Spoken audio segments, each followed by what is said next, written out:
রমজান মোবারক। আজকে দ্বিতীয় রমজান।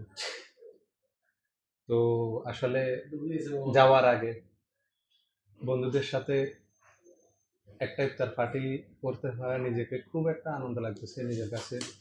আমার বন্ধু রুবেল এবং কি মাসুদ চৌধুরী। না, এটা ওটা বললে এত আবার ভয় পায়, এত পরিচয় দিতে চায় না, বলকেরা পরিচয় দেয় না। তাদের কাছে টাকা আছে, এটা পরিচয় দেয় না। হ্যাঁ, যে যাক, এটা প্রয়োজন নাই।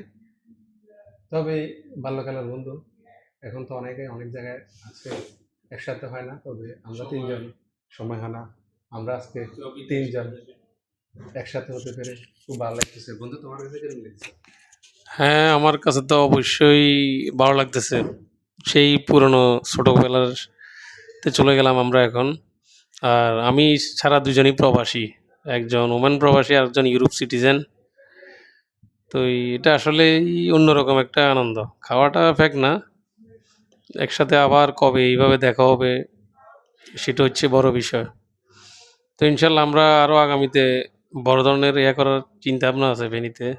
উপরাল্লাহ যদি আর বাঁচায় উপরওয়ালা রাখে। যদি আল্লাহ বাঁচা রাখে আর আমাদেরকে একসাথে রাখে আর কি। তো আমাদের স্কিপতারিতে অনেক আয়োজন।